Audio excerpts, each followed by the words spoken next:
بیٹے نے کہا کہ ہاں میں نے تو آزمانے کے لیے کیا تھا کہ دیکھو کہ ہوتی ہے کہ نہیں. امام صاحب نے جواب دیا تو تیری آنکھیں پھوڑی جانی چاہیے.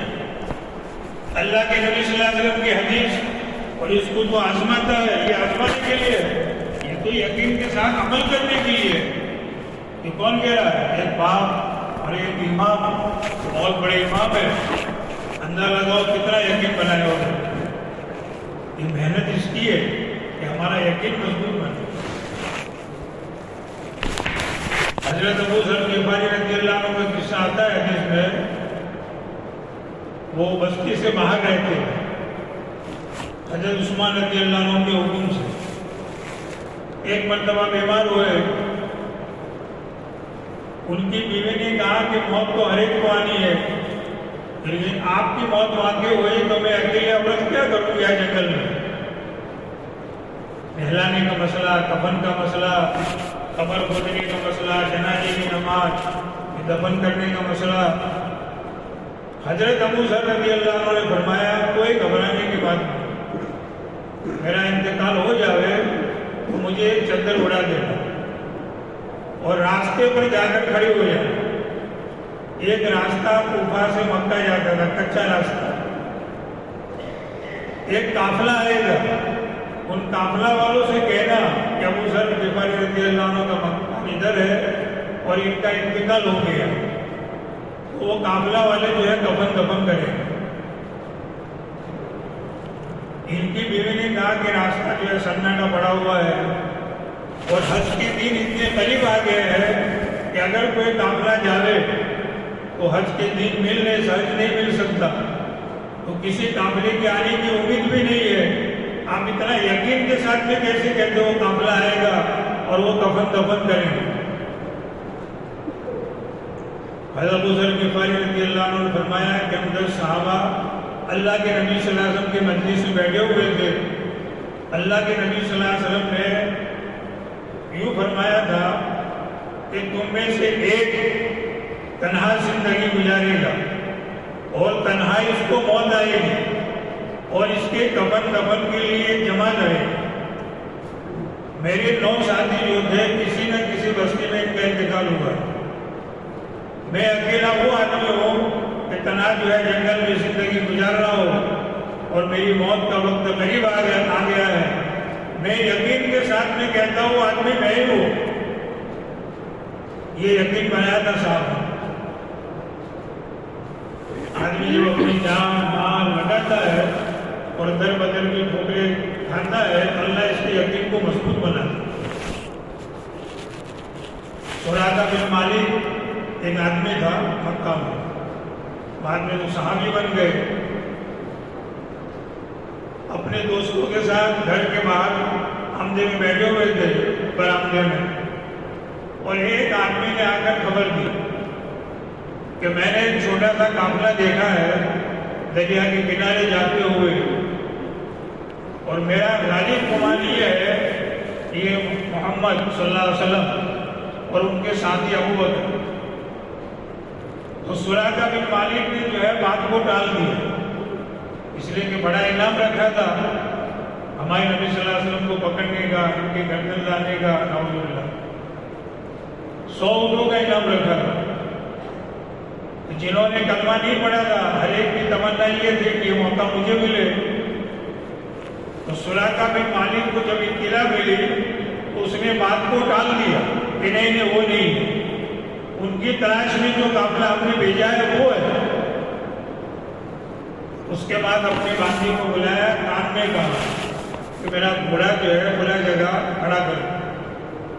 تھوڑی دیر کے بعد سراقہ بن مالک اپنی جگہ سے اٹھا اور گھوڑے پر سوار ہو کر بالکل اللہ کے نبی صلی اللہ علیہ وسلم کے قریب پہنچے.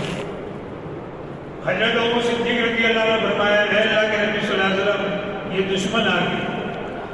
اللہ کے نبی صلی اللہ علیہ وسلم ہاتھ اٹھائے وہ دھڑام سے گھوڑے سے گرا.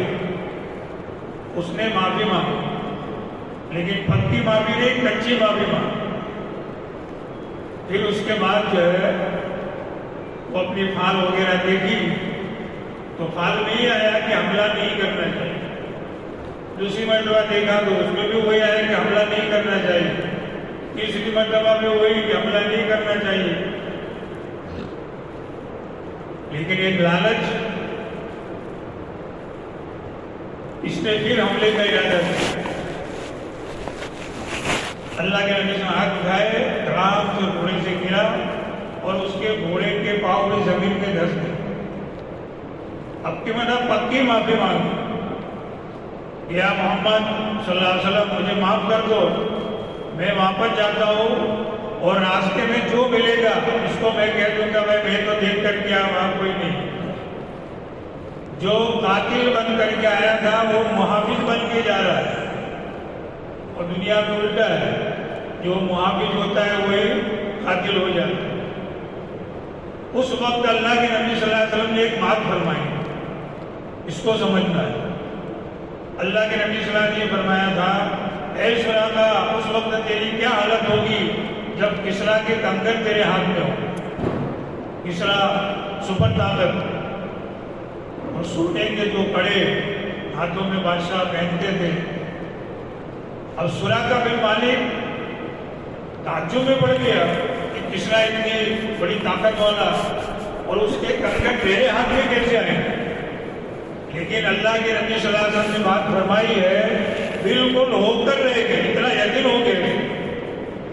تعجب اس کا تھا کہ میرے پاس کیسے آئے، لیکن اللہ کے نبی صلی اللہ علیہ وسلم کی بات پر اس کو یقین تھا کہ وہ کنگن میرے ہاتھ میں آئیں گے۔ اللہ کے نبی صلی اللہ علیہ وسلم کا دور گزر گیا، بعد میں تو پھر وہ کلمہ پڑھ لیا، صحابی بن گئے۔ حضرت ابو صدیق رضی اللہ عنہ کا دور بھی گزر گیا۔ اس درمیان میں بیمار ہوئے لوگ عیادت کے لیے جاتے تھے، تو سراقہ بن مالک کیوں فرماتے تھے کہ جب تک کسریٰ کے کنگن میرے ہاتھ میں نہیں آئیں گے میں بن نہیں سکتا۔ اللہ کے نبی صلی اللہ علیہ وسلم نے بات فرمائی کہ کسریٰ کے کنگن میرے ہاتھ میں آئیں گے۔ حضرت عمر رضی اللہ عنہ کے زمانے میں کسریٰ کا ملک فتح ہوا اور سارا جو ہے مال غنیمت کے طور پر اللہ نے ہلاک بنا کر کے جب بھیجا تو حضرت عمر رضی اللہ عنہ نے لسٹ کو دیکھا، فہرست، اس میں کسریٰ کے کنگن لکھے ہوئے نہیں تھے۔ حضرت عمر رضی اللہ عنہ نے فرمایا کچھ مال کی کمی، مال کو ٹٹولا گیا، کسریٰ کے کنگن ملے، فہرست میں لکھے گئے۔ حضرت عمر رضی اللہ عنہ نے فرمایا کہ اب ٹھیک ہے، سراقہ بن مالک کو ملا۔ حضرت عمر رضی اللہ عنہ کے سامنے کھڑے تھے اور ان کے ہاتھ میں کنگن عطا فرمایا اور کہا کہ اے سراقہ، جس وقت اللہ کے نبی صلی اللہ علیہ وسلم کنگن لینے گئے تھے اس وقت کیا باتیں ہوئی تھی، کیا قصہ تھا، وہ سنو۔ اب تو سنانا مشکل تھا، ہاتھ کانپ رہے تھے، زبان جو ہے لڑکھڑا رہی تھی، اور فرما رہے تھے کہ امیر المومنین اللہ کے نبی صلی اللہ علیہ وسلم نے اس وقت مجھے یوں فرمایا تھا کہ اے سراقہ، اس وقت تیری کیا حالت ہوگی جب کسریٰ کے کنگن تیرے ہاتھ میں ہوں گے، اور آج میرے ہاتھ میں ہے۔ اللہ کے نبی صلی اللہ علیہ وسلم نے ایک بات فرمائی، وہ سالوں کے بعد ہو کر رہی، اس میں جھوٹ کیا ہے؟ اللہ کے رسول صلی اللہ علیہ وسلم کی جو باتیں ہیں اس میں دھوکہ نہیں ہے، وہ تو بالکل یقینی ہے۔ وَمَا يَنْطِقُ عَنِ الْهَوَىٰ إِنْ هُوَ إِلَّا وَحْيٌ يُوحَىٰ، کہ ہمارے پیارے نبی صلی اللہ علیہ وسلم جو بات کرتے ہیں اپنے خواہش نفس سے کوئی بات نہیں کرتے، تو ان کے اوپر جو وحی اتارے جاتے ہیں وہی بات کرتے ہیں۔ ایک صحابی اللہ کے نبی صلی اللہ علیہ وسلم کی باتوں کو لکھا کرتے، پھر ان کے دل میں آیا کہ اللہ کے نبی صلی اللہ علیہ وسلم کبھی غصے میں کبھی مذاق میں کوئی بات کہتے ہیں، میں لکھ لیتا ہوں، ایسا نہ ہو کہ بعد میں اس پر عمل شروع ہو جائے، میری پکڑ ہو جائے، تو لکھنا بند کر دیا ہے۔ اللہ کے نبی صلی اللہ علیہ وسلم نے ان سے پوچھا کہ آپ میری باتوں کو لکھتے تھے کیوں بند کر دیا؟ انہوں نے کہا اللہ کے نبی صلی اللہ علیہ وسلم آپ کبھی مذاق میں غصے میں کوئی بات فرماتے ہو اور میں لکھ لیتا ہوں، انسانوں کی بات میں اس پر عمل شروع ہو جاوے اور میری پکڑ ہو جاوے۔ اللہ کے نبی صلی اللہ علیہ وسلم نے فرمایا لکھنا شروع کر دو، اس منہ سے حق کے سوا کوئی بات نہیں ہے۔ یقین صحابہ نے مضبوط یقین بنایا، پہاڑ اپنی جگہ سے ٹل سکتا ہے لیکن صحابہ کی ایمان کے اندر کوئی ڈگمگاہٹ نہیں آتی۔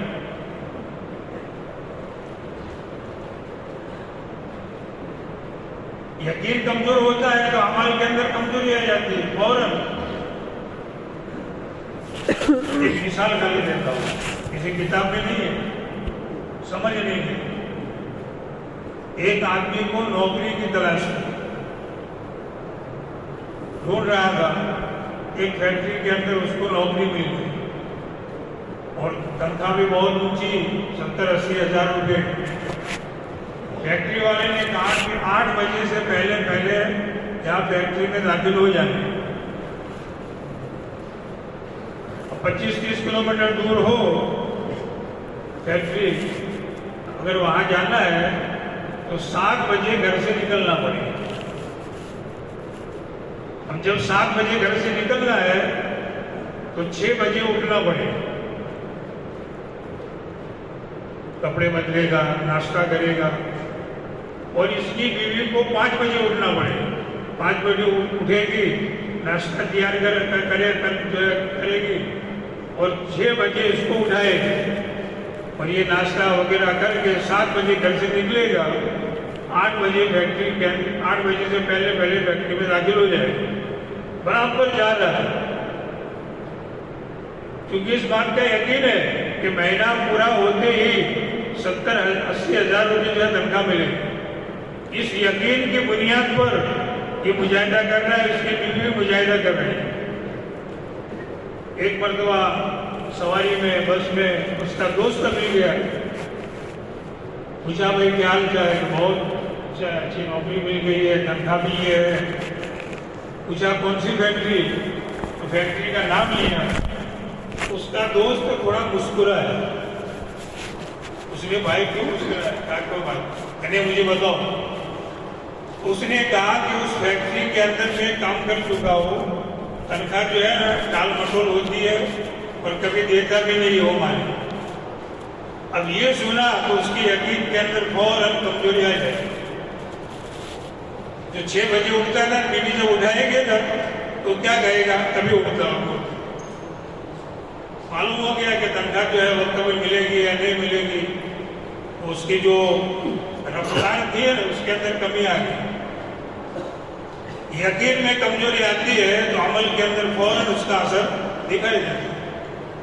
صحابہ کرام نے سب سے پہلے اپنے یقین کو بنایا، مضبوط دیکھو. اور خالی 13 سال نہیں، مدینہ منورہ جا کر بھی مطمئن نہیں ہوئے. حضرت عمر رضی اللہ عنہ وقت کے خلیفہ ہے اور کتنی جو ہے بشارتیں ان کے متعلق. بار بار حضرت حذیفہ رضی اللہ عنہ سے پوچھتے ہیں، اے حذیفہ میں ساری لسٹ پوچھنا نہیں چاہتا جو اللہ کے نبی صلی اللہ علیہ وسلم نے آپ کو دی ہے منافقین کی.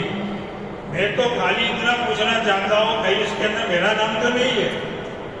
گھبرا رہے، ڈر رہے. ہمارے پاس جو ایمان ہے وہ ورثے میں ملا ہے. مسلمان کے گھر میں پیدا ہوئے، مسلمان بن گئے. بھائی کسی ڈاکٹر کے گھر میں بچہ پیدا ہو تو کیا وہ ڈاکٹر بن جائے گا؟ جب تک اس لائن کا علم حاصل نہ کرے، اس کی پریکٹس نہ کرے، تب تک وہ ڈاکٹر نہیں بن سکتا. انجینئر کے گھر میں یہ بچہ پیدا ہو جائے، جب تک اس لائن کی محنت نہ کرے، پریکٹس نہ کرے، اس وقت انجینئر نہیں بن سکتا، وکیل نہیں بن سکتا. تو مسلمان کے گھر میں پیدا ہو گئے، جب کلمہ پڑھ لیا تو ایمان والے نہیں بن گئے جب تک اس کے پیچھے جو محنت نہ کرے.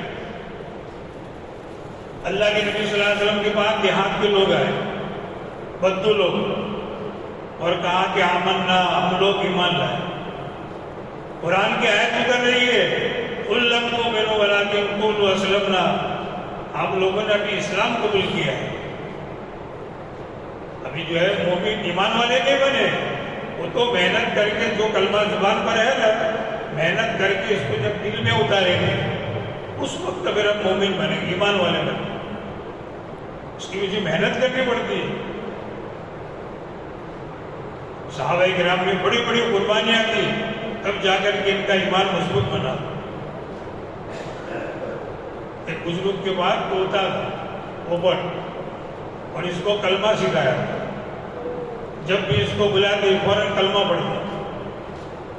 ایک بندہ بیٹھا ہوا تھا، بلی نے آ کر کے پیچھے سے پکڑ لی.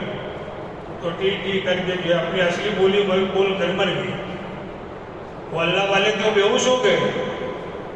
دوسرے آئے اللہ والے, انہوں نے پانی چھڑکا, اور جب ہوش میں آئے آگے ایسے طوطے تو بازار میں بہت ملتے ہیں, 50 اور 150 روپے کے, دوسرا خرید لیں گے. کہا کہ اس کی وجہ سے بے ہوش نہیں ہوا, اس کو میں نے کلمہ سکھایا تھا, یہ کلمہ پڑھتا تھا وہ وقت. جب اس کی موت کا وقت آیا تو وہ اپنے کلمہ بھول گیا, اور اصلی بولی جو بھری جو دل میں تھی وہ نکل گئی. تو میں بھی کلمہ پڑھتا ہوں, ایسا نہ کہ موت کے وقت میں کلمہ نہ پڑھ سکوں اور دل میں جو بھرا ہوا ہے وہ نکل جائے. استحضاء. اللہ ہم سب کا ایمان مضبوط بنا, اس کے لیے محنت ہے. صحابہ کرام کا ایک قصہ سناؤ کہ ان کا ایمان کتنا مضبوط تھا.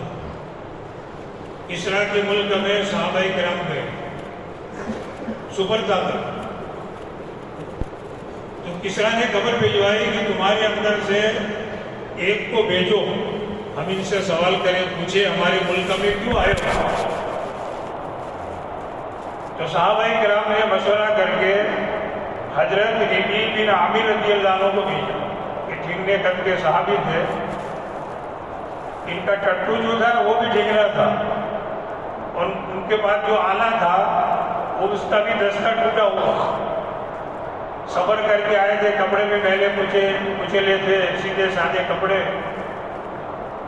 ان کے جانے سے پہلے کسریٰ نے اپنے ملک کو جو ہے سجایا, تو اپنے محل کو سجایا, قالین بچھائی, اور دروازے سے لے کر تخت تک جو ہے فوج کھڑی کر دی.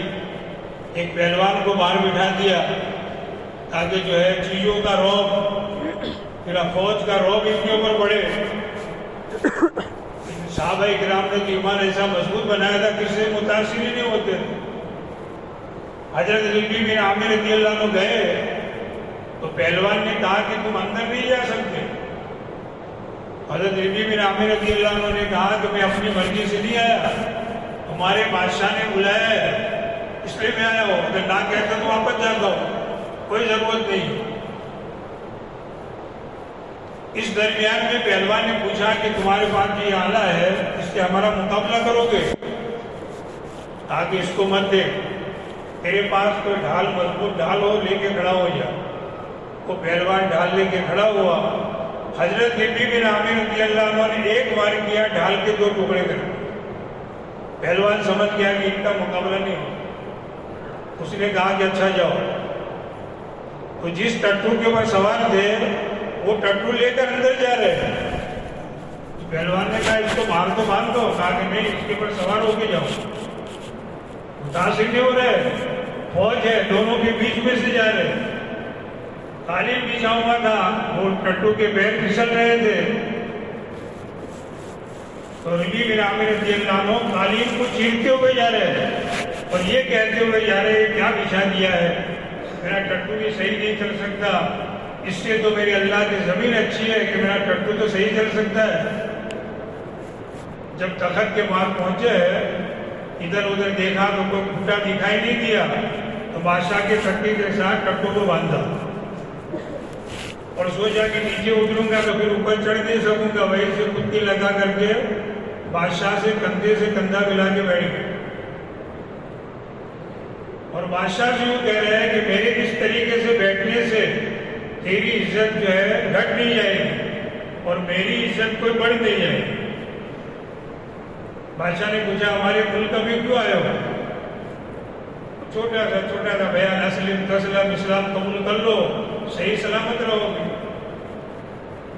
کہا اگر اس کو نہ مانے تو کہا کہ تم ہم کو ٹیکس دینا, جزیہ دینا, تم تمہاری بچوں کی, عورتوں کی, مال کی, سب کی حفاظت کریں.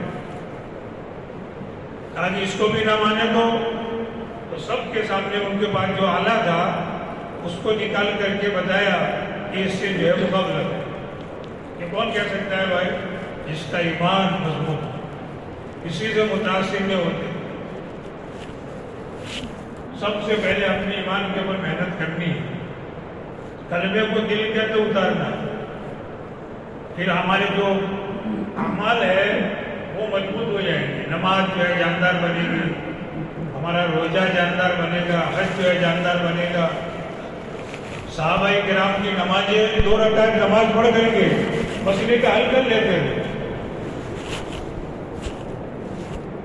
ایک صحابی کے کھیت میں کنویں میں پانی جو ہے کم ہو گیا، تو غلام نے آ کر خبر دی کہ سردار آقا کھیت میں پانی جو ہے کنویں میں کم ہو گیا، پانی نہیں ہے۔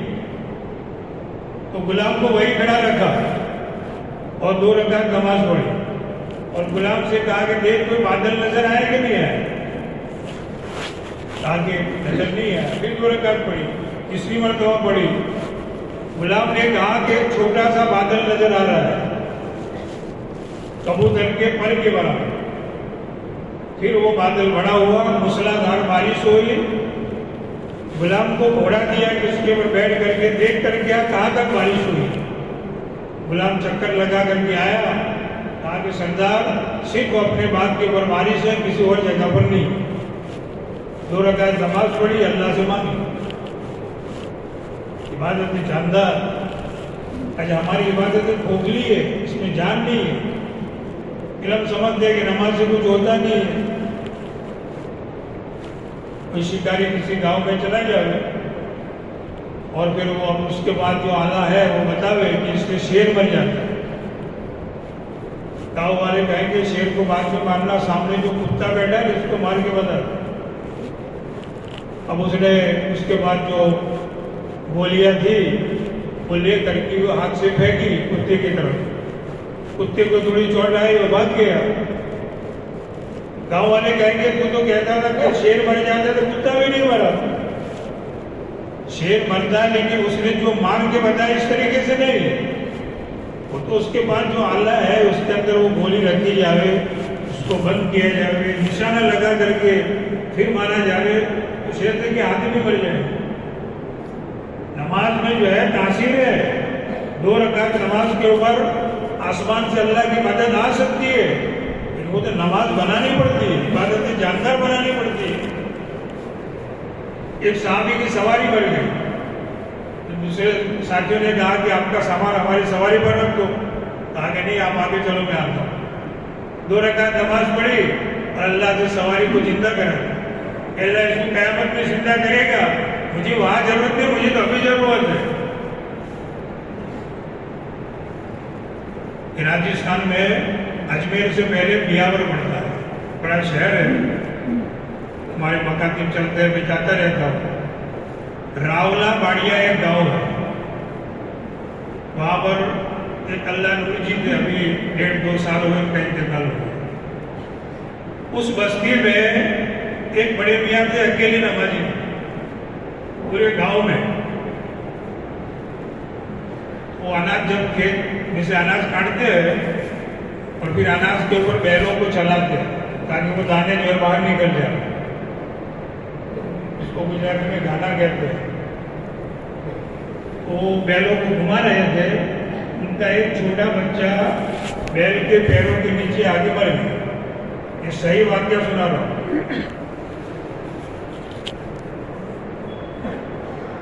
اب گاؤں والوں نے بچے کو نہلایا، کفن پہنایا اور بڑے میاں کو پھر تانا دینے لگے، جو بھائی نماز پڑھتے ہو تمہارا بچہ مر گیا۔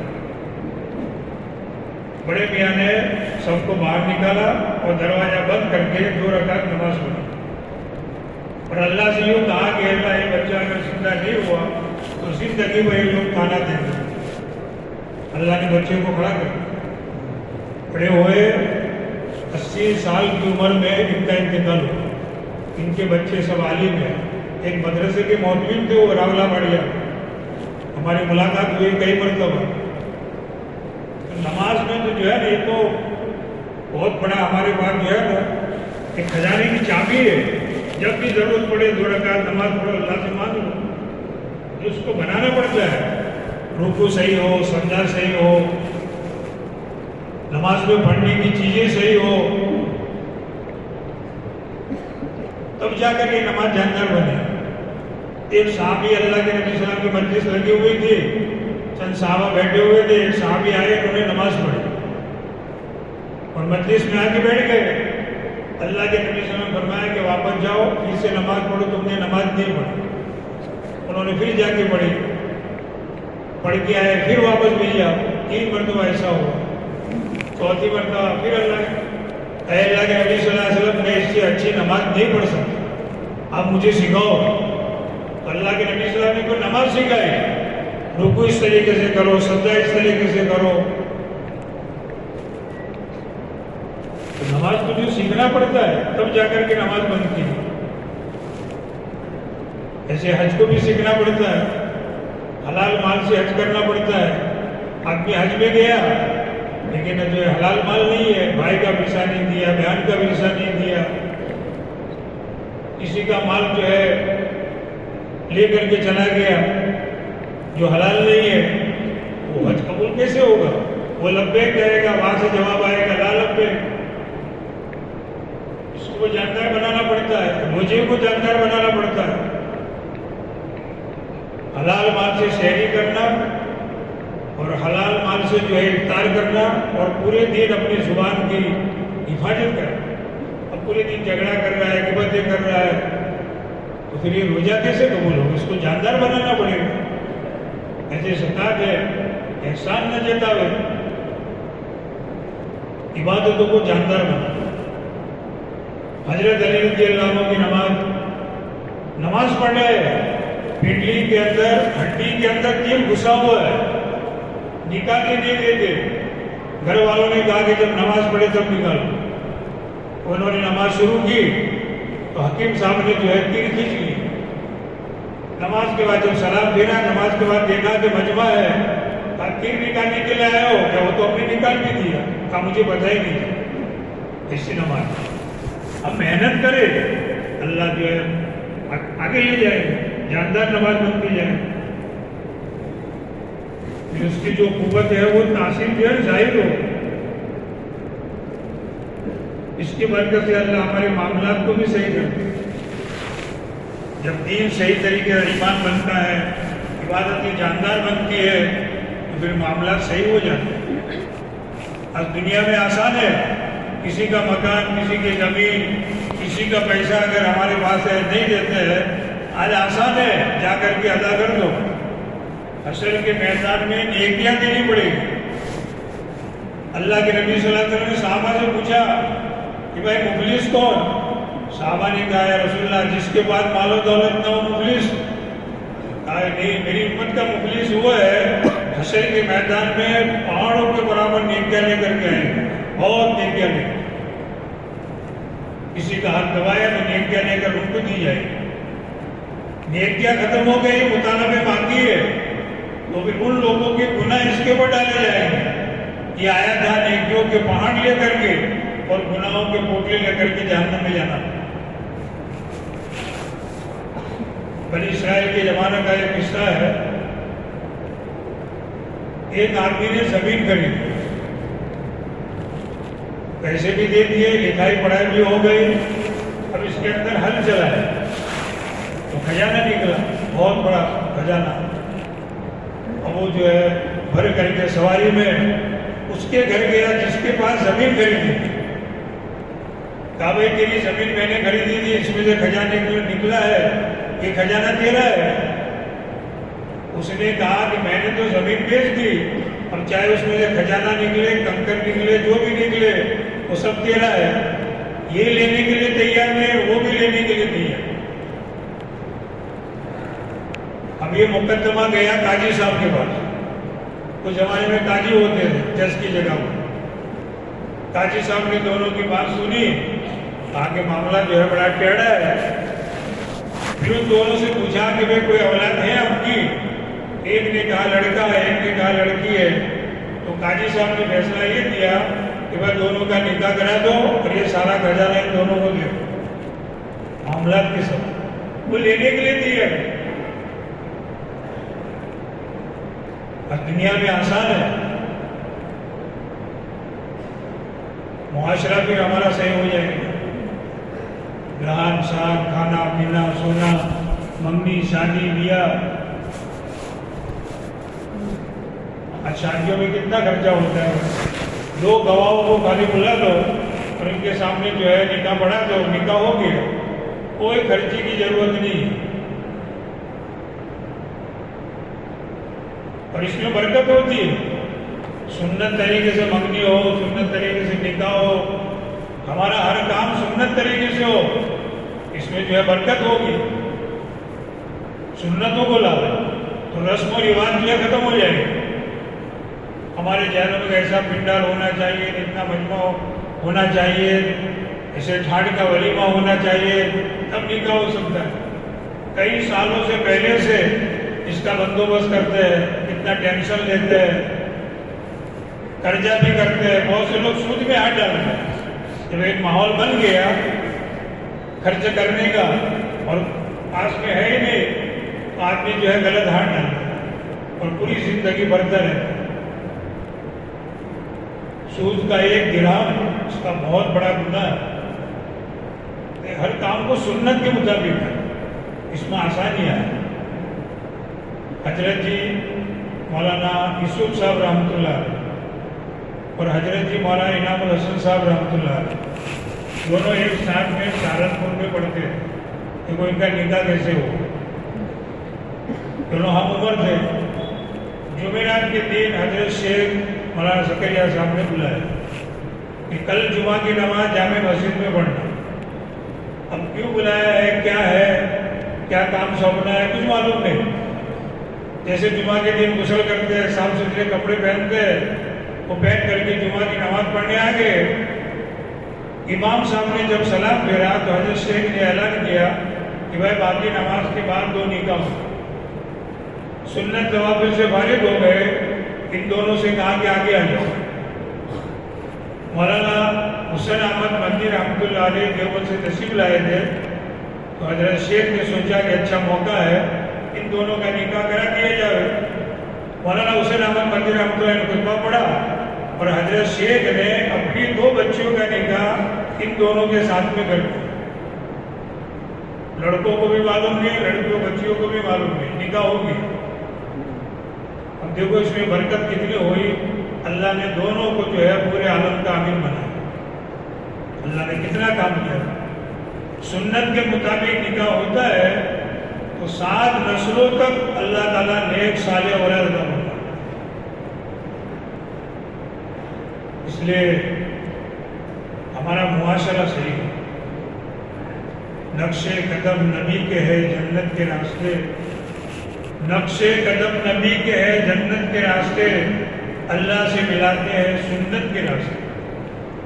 سنتوں کو جتنا عمل کریں گے ہم ولی بھی بنتے جائیں گے اور آسانیاں بھی ہیں، اس میں برکتیں ہیں. اور اخلاق کے اوپر محنت بہت ضروری ہے. اخلاق ہمارے اخلاق سے ہو جائے.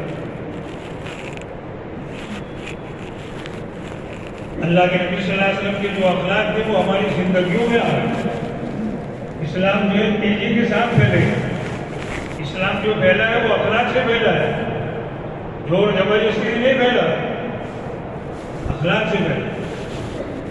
اللہ کے نبی صلی اللہ علیہ وسلم ایک مرتبہ ببول کے نیچے آرام کر رہے ہیں اور آپ کا جو آدھا تھا وہ لٹک رہا تھا. ایک مشرک نے دیکھا کہ موقع اچھا ہے، اس نے وہاں سے لے کر کے کمان سے نکال کر کے اللہ کے نبی صلی اللہ علیہ وسلم کی آنکھ کھل گئی. دشمن کھڑا ہوا. مشرک نے کہا کہ اے محمد بتا تجھے کون بچائے گا، تمہیں کون بچائے گا؟ اللہ کے نبی صلی اللہ علیہ وسلم اطمینان سے جواب دیا کہ اللہ. جب یہ اللہ کا نام سنا اس کے ہاتھ کانپنے لگے اور وہ آلہ جو ہے چھوڑ گیا.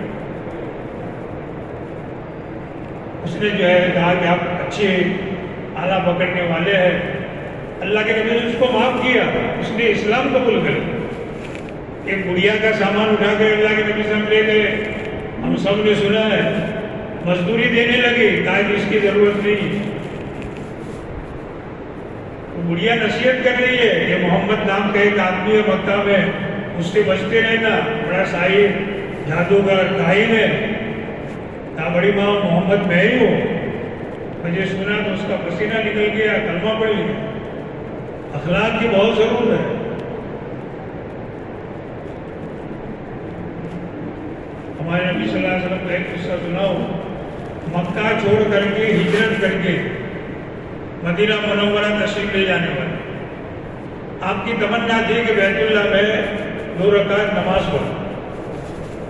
تو جس کے پاس چابیاں تھی بیت اللہ کی، عثمان شہری اس کا نام تھا.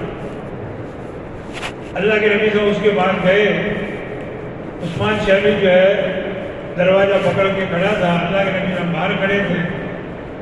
کہا کہ عثمان میری تمنا ہے کہ 2 رکعت نماز بیت اللہ میں پڑھو. اس نے کہا نہیں پڑھنی. اللہ کے نبی صاحب پھر درخواست کی، میں مکہ چھوڑ کے جا رہا ہوں، اب نہ معلوم کب آنا ہوگا، میری تمنا ہے کہ 2 رکعت نماز پڑھ لو. اس نے کہا نہیں. اللہ کے نبی صلی اللہ علیہ وسلم نے اس کو یہ فرمایا کہ عثمان سن لے، ایک وقت آئے گا کہ جہاں تو کھڑا ہے وہاں میں کھڑا ہوگا، اور جہاں میں کھڑا ہوں وہاں تو کھڑا ہوگا، اور بیت اللہ کی چابیاں میرے ہاتھ میں ہو.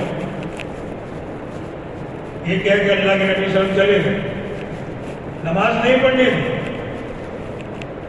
جب صحابہ کرام کا ایک مجمع ہو گیا تو صحابہ کو لے کر مکہ میں داخل ہوئے. مکہ جو ہے فتح ہو گیا. اللہ کے نبی صلی اللہ علیہ وسلم جو ہے جھکے ہوئے داخل ہو رہے تھے. اب کا سینہ جو ہے ان کے کون سے لگ رہا ہے. کوئی بڑائی نہیں کہ اللہ نے کیا ہے، اللہ نے پتا کیا ہے. یہ اللہ کی مدد. جو کٹر جو مشرک تھے وہ تو یہ سمجھ رہے تھے کہ آج جو ہے ہماری جو ہے خیر نہیں، ہم نے ان کو بہت ستایا تھا. اندھیرا ہو گیا، آدھی رات ہو گئی، کوئی شور و شغب نہیں ہے. ہندا جس نے اللہ کے نبی صلی اللہ علیہ وسلم کے چچا کا کلیجہ نکال کر کے چبایا تھا، وہ سوچ رہی ہے کہ اتنا بڑا مجمع گیا کہاں پر. اندھیرے میں جا کر چھپ کر جا کر دیکھتی ہے بیت اللہ میں کوئی سجدے میں ہے، کوئی رکوع میں ہے. کوئی بیت اللہ کا پردہ پکڑ کے یوں کہنا ہے کہ اللہ یہ ہم سے پتا نہیں ہوا، آپ نے پتا کیا. اللہ کے نبی صلی اللہ علیہ وسلم دروازے کو پکڑے ہوئے عثمان شہری کو بلایا. باہر کھڑے تھے. کہا کہ عثمان وہ بات یاد ہے، میں نے 2 رکعت نماز پڑھنے کی درخواست کی تھی اور تو نے 2 رکعت نماز نہیں پڑھنے دی تھی، اور میں نے یوں کہا تھا کہ عثمان جہاں تو کھڑا ہے وہاں میں کھڑا ہوگا، اور جہاں میں کھڑا ہوں وہاں تو کھڑا ہوگا، اور بیت اللہ کی چابیاں میرے ہاتھ میں ہوگی. آج دیکھ لے میرے ہاتھ میں. اس نے کہا کہ آپ اپن کریم بھائی ہو، آپ اچھے مطلب معاف کرنے والے ہو. اللہ کے نبی صلی اللہ علیہ وسلم نے خالی معاف نہیں کیا بلکہ وہ چابیاں عثمان کی طرف پھینکی.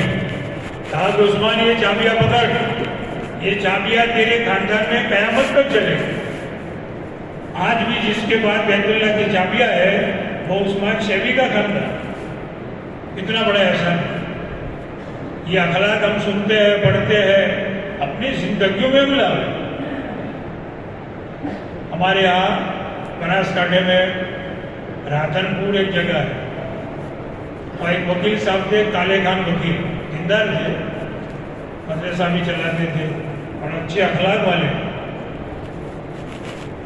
ایک گاؤں میں نماز کے لیے عبادت خانہ بنانا تھا، وہاں کے لوگ بنانے نہیں لگے.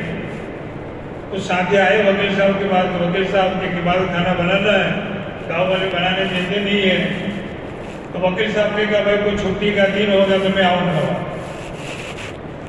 چھٹی کا دن تھا، بس میں جانا سیدھے تھا، گاڑی بھی تھی، سنت لباس، بس میں بیٹھے ہوئے تھے. آگے کی طرف ایک جگہ پر بس کھڑی ہوئی اور وہاں سے پیسنجر چڑھے. اس میں ایک عورت بھی چڑھی، گود میں بچہ تھا، ایک ہاتھ میں تھیلی تھی. اس نے تھیلی بیچ میں رکھی بس میں اور ایک ہاتھ سے ڈنڈی پکڑی. عورت وکیل صاحب آگے بیٹھے ہوئے تھے، عورت کو دیکھا نہیں، لیکن بعد میں جب نظر پڑی وکیل صاحب کھڑے ہو گئے.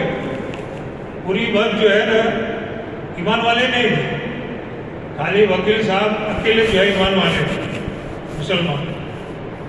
وکیل صاحب کھڑے ہو گئے کہ بہن جی یہاں بیٹھ جاؤ. جب یہ اسی بٹھایا، وہ سارے بس والے دیکھ رہے ہیں یہ بہن ہماری ہے اور یہ مسلمان ہے، جگہ دیکھ رہے ہیں، ہم نے کسی نے جگہ نہیں دی. ایک اخلاق برتے. جہاں یہ عورت اتری وکیل صاحب کو بھی وہی اترنا تھا. اس نے کہا کہ بھائی صاحب چائے پی لیا، کھانے میں ایک ضروری کام سے آیا ہو اور مجھے جلدی نکلنا ہے. نہیں چائے پیے بغیر آپ کو نہیں جانے زبردستی کر لے.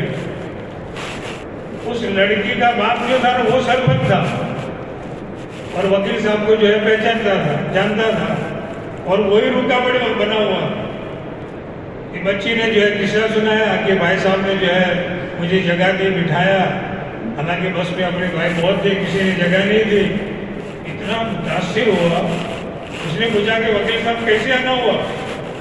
وہ ہمارا محلہ ہے مسلمان بھائیوں کا, ان کو نماز کے لیے جگہ بنانی ہے, کچھ لوگ رکاوٹ بن رہے ہیں. وہ سرپنچ نے کہا کہ تمہارے بھائیوں سے جا کر کہہ دو کل سے کام شروع کر دو. اخلاق سے اسلام پھیلے گا. اس کی سخت ضرورت ہے ہمیں. اپنے امام صاحب جو تھے امام ابو حنیفہ, نام تھا نعمان بن ثابت. امام ابو حنیفہ رحمۃ اللہ علیہ بہت واقعات ہیں. ایک واقعہ خالی کا سنا. ایک مرتبہ جا رہے تھے, ایک آدمی پیچھے جو ہے گالیاں دے رہا. امام صاحب پیچھے کی طرف دیکھتے بھی نہیں تھے کون ہے, خاموش جا رہے ہیں اور پیچھے گالیاں دے رہا. گالیاں دیتے دیتے امام صاحب کا مکان آ گیا. پھر امام صاحب نے اس کی طرف متوجہ ہو کر کہا کہ بھائی میرا مکان آ گیا ہے, اب میں مکان کے اندر داخل ہو جاؤں. کوئی گالیاں رہ گئی ہو, کچھ ارمان باقی رہ گئے ہو تو پورے کر لو. اتنا متاثر ہوا کہ پیروں میں پڑ گئی اور آپ کا مرید ہو گیا. یہ اخلاق ہمیں اپنی زندگیوں میں لانا, ظاہری اخلاق بھی اور باطنی اخلاق. دلوں میں سے حسد, کینہ, بغض, کپٹ, یہ ساری چیزیں نکالے. حب جاہ, حب مال, اور اچھی اخلاق جو ہے زندگیوں میں لائے, اخلاق حمیدہ. یہ ساری چیزیں جو ہے نا گھر بیٹھے ہمیں نہیں ملے گی. اس کے لیے اپنی جان مال لے کر اللہ کے راستے میں نکلنا پڑے گا, محنت مجاہدہ کرنا پڑے گا, پھر اللہ تعالیٰ یہ دولت دے گا. کہ اللہ نے دعوت تبلیغ کا کام دیا ہے نا ہمیں, اس کا شکریہ ادا کرے. وہ جان آگے رکھا شکرانے کے پڑے. نبی والا کام اللہ نے ہمارے ہاتھ میں دے دیا ہے. خالی فرق اتنا ہے کہ ہم نبی نہیں ہے, کام وہی ہے, اللہ کی مدد بھی وہی ہے. ان تنصروا اللہ ینصرکم, اللہ کے دین کی مدد کرو کہ اللہ تمہاری مدد کرے. ہمارے مولانا عبدالرحمن صاحب کاکوسی میں جو ہے, اللہ ان کی عمر میں خوب برکت کا فرمائے, وہ فرماتے ہیں قرآن کی کھلی آیت ہے, اگر اس کے اوپر یقین نہیں آتا ہے تو ہمارا ایمان ہی کمزور ہے. ایمان والے ہے ہی نہیں کہ اللہ کے دین کا کام کرے اور اللہ ہمیں ضائع کر دے, ایسا ہو ہی نہیں سکتا ہے. آگے کی طرف جو اللہ اس کو چمکائے. مولانا محمد عمر صاحب پالن پوری رحمۃ اللہ علیہ جب 4 مہینے کے لیے نکلے تو گھر والے سب منع کر رہے ہیں. جماعت میں ایک ساتھی تھے, انہوں نے کہا کہ اللہ آپ کو چمکائے, چند جملے کہے, آپ کے گھر کو چمکائے گا, آپ کے خاندان کو چمکائے گا, آپ کے علاقے کو چمکائے گا. مولانا کی ہمت بڑھ گئی, بسترا لے کر کے جو ہے ریل میں رکھا. کسی کی نہیں سنی.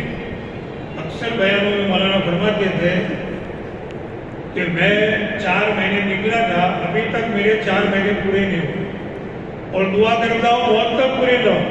اوپر سے دعا کر رہے ہیں, ہم تو دن گنتے ہیں, اتنے دن ہوئے, اتنے دن باقی ہے, پورے بھی گنتے ہیں, کیونکہ حقیقت نہیں کھلی. اور جس دن حقیقت کھل جائے گی اس دن گاؤں والے, رشتے دار, گھر والے سب منع کریں گے مت جاؤ, اور ہم کہیں گے نہیں میرا وقت ہو گیا, میں جا رہا ہوں. اللہ ہمارے پر حقیقت کھول دے. ہزاروں لاکھوں انسانوں کی زندگیاں اللہ نے اس کی برکت سے دیا بنا. مولانا محمد عمر صاحب بمبئی ایک مسجد کی امامت کراتے تھے, منگلی تندوری والی مسجد میں. آنے جانے کا جو راستہ تھا وہاں پر ایک آدمی ہر وقت نشے میں رہتا. اس کی ماں بھی پریشان تھی. اس کی ماں نے ایک مرتبہ کہا مولانا اس کو جماعت میں لے جاؤ, کماتا کچھ ہے ہی نہیں, بڑا آدمی تھا, لڑکا تھا, اور میں لوگوں کے برتن مانج کر کپڑے دھو کر تھوڑے بہت پیسے لاتی ہوں, زبردستی چھین کے لے جاتا ہے اور نشہ کرتا ہے. تو مولانا نے پوچھا کہ اس کا نشہ کب اترتا ہے؟ اس کی ماں نے بتایا کہ بلاؤ. مولانا 2 ساتھیوں کو لے کر گئے, اس کی تشکیل کی, 3 دن کی تشکیل کی. تو اس نے کہا کہ مولانا تیار ہو, لیکن وہ بوتل ساتھ میں رکھوں گا. تو مولانا نے کہا کہ ہماری بھی ایک شرط ہے کہ اس کو جو ہے بیت الخلاء میں سنداز میں رکھنی پڑے. کیوں کر کے اس کو لے گئے, اس کا منہ دھلایا, وضو کرایا, تالی میں بٹھایا, گشتوں میں پھرایا, اتنا تھکایا کہ عشاء کے بعد وہ نشے کی تو کیا موقع ملے, پہلا وہ جو ہے بسترے پر گیا, اس کو پہلے نیند آئی, سو گیا. مولانا محمد عمر صاحب پیچھے سوئے تھے, وہ آگے سویا تھا. آدھی رات ہوئی, پوری مسجد گونج رہی تھی, کوئی رو رہا تھا. مولانا چندر اٹھا کے دیکھا تو وہی شرابی ہو رہا تھا. مولانا آہستہ سے اٹھے, جا کر کے وضو کیا اور چور کی چال سے آ کر کے اس کے پیچھے بیٹھ گئے. ایک قصہ میں نے کئی مرتبہ سنا. اس کی دعا پر مولانا آمین کہہ رہے تھے آہستہ سے, اور یوں فرماتے تھے کہ میں اس لیے بیٹھا تھا کہ اللہ کی رحمت اس کی طرف متوجہ تھی. میں چاہتا تھا کہ اللہ کی رحمت کا ایک چھینٹا میرے اوپر پڑ جائے تاکہ میرا بیڑا پار ہو جائے. شرابی, کبابی, ہزاروں لاکھوں انسان اللہ کی ولی بن گئے اس کی برکت سے. آج ہے دنیا میں, اور بہت سے لوگ جو ہے قبروں میں چلے گئے, اور نہ معلوم کتنے لوگوں کی زندگیاں بنے. اللہ نے کام دیا, خود بھی لگے, اولاد کو بھی لگا ہوئے, مسکولات کو بھی لگا, اور بڑی سے بڑی قربانیاں دے ہوئے. یہ ناممکن کو ممکن بنانے والا کام کہ نہیں ہو سکتا, اللہ اس کو کر کے بناتا ہے. اتنا پاور ہے اس میں. مولانا محمد عمر صاحب بمبئی جو امامت کراتے تھے, ان کو ٹی بی کی بیماری ہو گئی. اور اس زمانے میں ٹی بی جیسے آج کینسر ہے, جس کو ٹی بی ہو جاتی ہے تو لوگ سمجھ جاتے تھے کہ اب یہ چند دن کا مہمان ہے, علاج قابو میں نہیں تھا. تو بمبئی ڈاکٹر نے بہت علاج کیا, مولانا بہت سناتے تھے. آخر میں ڈاکٹر نے کیا تھا تمہارا کوئی علاج نہیں, جو علاج کرنا تھا سب ہو گیا, اب جتنے دن نکلے غنیمت سمجھو. تو مولانا نے گھر والوں نے مشورہ کیا کہ ظاہر کے اعتبار سے میری موت کا وقت آ گیا ہے تو میں گھر پر کیوں مروں, اللہ کے راستے میں جا کے مروں. باہر ملک کا جماعت میں نکل گئے, 1 سال کے کئی ملکوں کا سفر کر کے آئے. بمبئی آنے کے بعد تحقیق کی تو وہ ڈاکٹر مر چکا, اور اللہ نے مولانا کو صحت دی بغیر علاج کے صحت. یہ تو ناممکن کو ممکن بنانے والا کام اللہ نے ہمارے ہاتھ میں دیا. اللہ اس کی حقیقت ہمارے پر بول. ایک چھوٹا سا رسالہ ہے, اس کا نام ہے تبلیغی جماعت کی کارگزاری. سن 1949 میں حضرت جی مولانا عیسی رحمۃ اللہ علیہ 3 دن تک جوشیلے بیان کرتے رہے. اور تشکیل جو ہے نا, سال کی, 4 مہینے کی, چلے کی نہیں, بھائی مرنے کے لیے کون گیا. تیسرے دن جو ہے 22 آدمی کھڑے ہوئے, کب مرنے کے لیے دیا. ان کی 2 جماعتیں بنائی اور پنجاب کے علاقے میں بھیجے. اس وقت مسلمانوں نے چوکیاں رکھ لی تھی, دھوتیاں پہن لی تھی, نام بدل دیے تھے. انہوں نے جا کر کے وہاں کام شروع کیا. حکومت نے کچھ ساتھی لگا دیے, ان کا پیچھا کیا. ایک جگہ پر نماز پڑھ رہے تھے, ان کے اوپر وار کیا. ان کو وہی ایک ساتھی بھی مرا نہیں. تعجب ہے کہ مرتے کیوں نہیں. پھر ایک جگہ تاجو والی جگہ ہے, سہارنپور سے تھوڑا آگے, جمنا کے اوپر ایک پل بنا ہوا ہے, ابھی تو ٹوٹا ہوا ہے. اس کے اوپر سے جماعتیں جا رہی ہیں. اس سے پہلے ایک اور بھی ہوا, ایک پولٹری کے اندر ان کو بند کی. وہاں ایک کنواں بدبودار تھا, جس کو بھی اس کو وہاں رکھتے تھے تھوڑی دیر میں مر جاتا. ان کو وہاں بند کیا, دونوں جمع. 3 دن کے بعد کھولا تو سمجھ رہے کہ مر گئے ہوں گے, صحیح سالے بیٹھے ہو. اب ان کو تعجب ہو رہا ہے کہ مرتے کیوں نہیں ہے. یہ کتاب دیکھنا, ایک تبلیغی جماعت کے کارگزاری, تفصیل سے اس میں لکھا ہوا. تیسرے موقع پر وہ پل سے گزر رہے تھے. اب اس طرف سے ساتھی آئے, اس طرف سے آئے, اور ان کے کپڑے بھی اتارے اور ایک ایک کو پکڑ پکڑ کے جمنا کے اندر ڈالے. وہ بیہوش ہو جاتا تھا جو گرتا تھا. آگے جا کر کے 30 کلومیٹر آگے ایک ببول کا درخت پڑا ہوا تھا اندر, وہاں جا کر کے پھنستے تھے. آخر میں جس کو ڈالا اس نے ایک تھیلے پر ہاتھ مار دیا, تھیلا ہاتھ میں لے لیا. تو اس میں چادریں کپڑے وغیرہ تھے, وہ بھی وہاں جا کے پھنسا. آس پاس کھیتی کرنے والوں نے بھی سب کو نکالا. وہ تھیلا کھولا, اس میں چکڑے وغیرہ پھاڑ کر کے شکر وغیرہ ڈھاکا اور قریب کی بستی میں جمعہ پڑھنے کے لیے گئے. تو بستی والے بھی گھبرائے. انہوں نے ان ساتھیوں کو خبر کر دی, دوڑے اڑائے کہ لوگ مرتے کیوں نہیں. اللہ نے ان کے دل میں ہدایت اتاری. انہوں نے کہا کہ ہم کو کلمہ پڑھاؤ. بستی والوں نے پڑھایا, جماعت کے ساتھیوں نے ان کو کلمہ پڑھایا اور کہا کہ تم آزاد ہو, اب جہاں جانا ہو جاؤ, جو کرنا ہو کرو. 5 مہینے لگا کر کے آئے, 4 مہینے کے لیے گئے. ناممکن کو ممکن بنانے والا کام. بہت سارے واقعات ایسے اللہ نے جو ہے کر کے بتایا. اللہ نے کام کیا, اس کے ہم قدر کریں. ہم بھی لگے, اپنی اولاد کو بھی لگاوے, مسکرات کو بھی لگاوے, اور بڑی سے بڑی قربانیاں جو ہے ہم دیں. یہ صفات ہماری زندگیوں میں آئیں گے اور اللہ جو ہماری ترقی کرے گا اور ایسی جگہ سے روزی دے گا کہ وہاں وہ گمان بھی نہیں. اس کے لیے ہمت کر کے بتاؤ بھائی, 4 مہینے کے لیے بتاؤ, بیرون کے لیے بھی اور اندرون کے لیے. ہمت سے فرماؤ.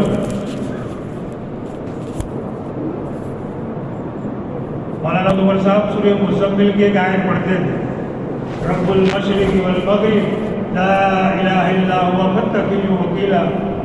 اللہ فرماتے ہیں مشرق مغرب کا رب میں ہوں, میرے سوا کوئی معبود نہیں.